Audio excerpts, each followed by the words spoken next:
Comment pouvons-nous devenir riches? C'est une question d'une importance fondamentale. Et le temps est un facteur essentiel. Les épreuves sont un facteur essentiel. Permettez-moi de vous parler franchement, frères et sœurs, bien-aimés en Christ. Vous pouvez penser que vous êtes déjà riche, mais aucun de vous n'est vraiment riche.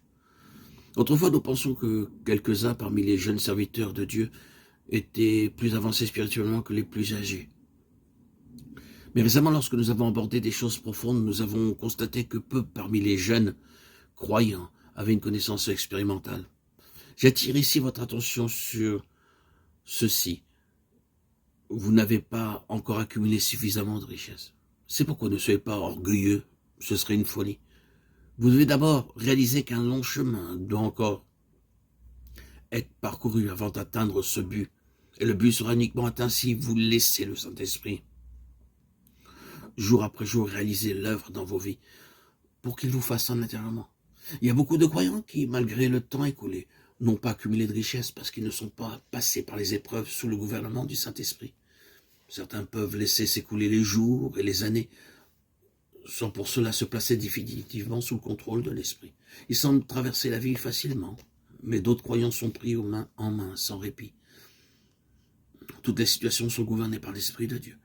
Certains bénéficient bien peu de temps qui s'écoule, car ils rencontrent peu de difficultés. Bien qu'il y ait eu suffisamment de temps pour apprendre les leçons spirituelles, leur vie n'a pas été disciplinée pour produire des valeurs spirituelles.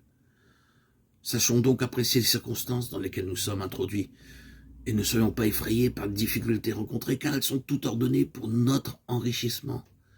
Plus grande est la difficulté, plus il y a de possibilités de croissance spirituelle dans la vie. C'est seulement de cette manière que nous serons capables d'apporter la parole de vie aux autres. La richesse du ministère dans la parole sera proportionnelle aux difficultés traversées. Nous pouvons seulement leur donner ce que nous avons appris du Seigneur lui-même.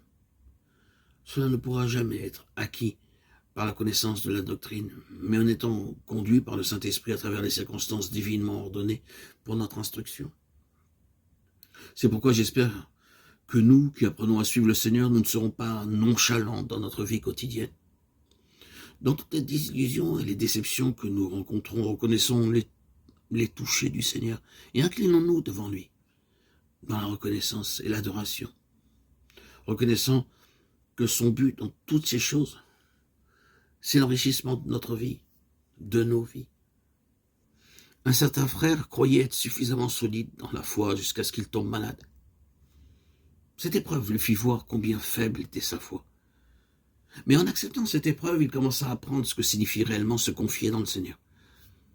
À moins d'avoir rencontré des difficultés, nous ne connaissons pas nos besoins, nous n'apprenons pas la dépendance et l'obéissance au Seigneur. Chaque fois que nous rencontrons une nouvelle difficulté, inclinons-nous devant le Seigneur et remercions-le pour la possibilité que nous avons de mieux le connaître. Chaque frustration extérieure est une nouvelle opportunité d'acquérir de la richesse intérieure. Et en passant par toutes ces expériences données par Dieu, sa grâce abondera de plus en plus à votre égard, vous faisant acquérir des richesses pour le ministère de son Église. Oh. Ne soyez pas trompés en pensant que par des efforts studieux, vous pourrez apporter la richesse de la parole de Dieu. Vous pourrez enrichir vos expressions. Mais la richesse du vocabulaire ne peut pas remplacer la richesse spirituelle. Et cette richesse ne s'acquiert pas par les livres. Beaucoup d'études peuvent développer votre connaissance intellectuelle et vous pensez être riche. Mais vos artifices de langage trahissent la pauvreté de l'esprit. La richesse spirituelle est acquise uniquement en passant par les voies que Dieu a préparées. Nous devons passer par beaucoup de souffrances pour l'acquérir.